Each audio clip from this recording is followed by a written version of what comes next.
G20 शुरू हो चुका है। भारत की अध्यक्षता में हो रहा है तो जाहिर है भारत का भी जोर रहेगा, लेकिन सवाल यह भी है कि क्या वाकई G20 जैसे सम्मेलनों की कुलीनता कम हो गई है, इसमें जन भागीदारी बढ़ा दी गई है। इस दावे की सच्चाई कितनी है? बेशक अलग अलग शहरों में सम्मेलन की बैठकें होने से उन शहरों में हलचल तो हुई, मगर जनता की भागीदारी कैसे हो पाई? गोदी मीडिया के जानकार बार बार इस बात पर जोर दे रहे हैं कि प्रधानमंत्री मोदी ने G20 को बंद दरवाजों से बाहर निकाल दिया। तब तो गोदी मीडिया के एंकरों और चैनलों को ही बताना चाहिए कि G20 की 200 बैठकें हुई हैं, उनमें से कितनी बैठकों को उन एंकरों या उनके चैनलों ने कवर किया है।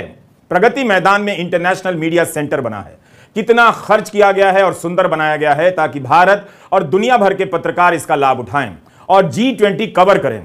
इस तरह का सौंदर्यबोध और जिम्मेदारी क्या आपको भारत के गोदी मीडिया के कवरेज में नजर आई? भारत के गोदी मीडिया को लोफर और लफंदर बना देने में आप दर्शक भी कम जिम्मेदार नहीं। इस गोदी मीडिया की उपयोगिता केवल एंटी मुस्लिम डिबेट और मोदी मोदी करने में रह गई है। शायद अब प्रधानमंत्री भी समझने लगे हैं, इसीलिए आपने नोट किया होगा कि प्रधानमंत्री मोदी ने सम्मेलन से पहले किसी भी गोदी चैनल के एंकर को सम्मेलन के बारे में टीवी इंटरव्यू नहीं दिया। उन्हें भी पता चल गया होगा शायद कि कूटनीति इनके बस की बात नहीं है। एक तरफ जहां गोदी मीडिया के कारण भारत की नाक कट रही है, वहीं दूसरी तरफ प्रेस को लेकर भारत सरकार के रवैये से भी बदनामी हो रही है। आप CNN की इस हेडलाइन को देखिए, White House says India rebuffed request for more press access ahead of G20 summit. CNN ने लिखा है कि राष्ट्रपति जो बाइडेन के साथ जो पत्रकार यात्रा कर रहे हैं उन्हें सवाल पूछने का मौका नहीं मिलेगा जब 8 सितंबर की शाम जो बाइडेन और प्रधानमंत्री मोदी उनके आवास पर मिलेंगे। व्हाइट हाउस ने भारतीय अधिकारियों से इसके बारे में कई बार पूछा, मगर प्रेस को इजाजत नहीं मिली। आपको सही में लगता है कि इस तरह की हेडलाइन के पीछे भारत सरकार जिम्मेदार नहीं? आखिर किस सवाल से बचने के लिए यह सब किया जाता है और भारत की साख दांव पर लगा दी जाती है? इसी जून में जब प्रधानमंत्री मोदी अमेरिका के दौरे पर गए थे तब सवाल पूछने को लेकर कितना बवाल हुआ।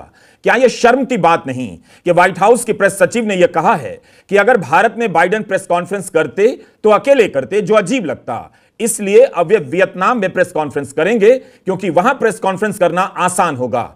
यह हालत हो गई है मदर ऑफ डेमोक्रेसी की।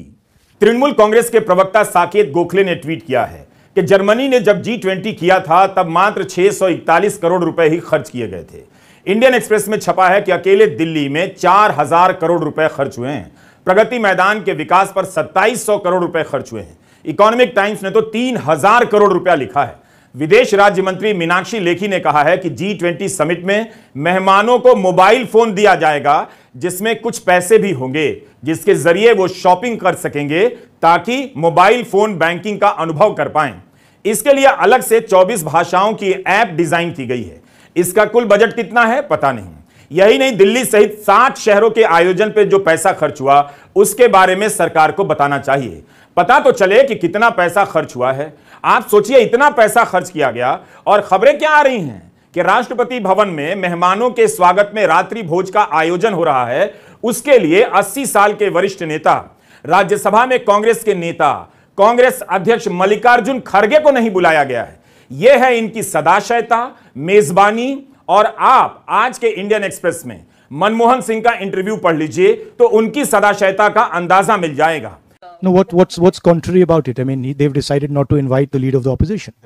It tells you something. I mean, it tells you that they don't value the leader of 60% of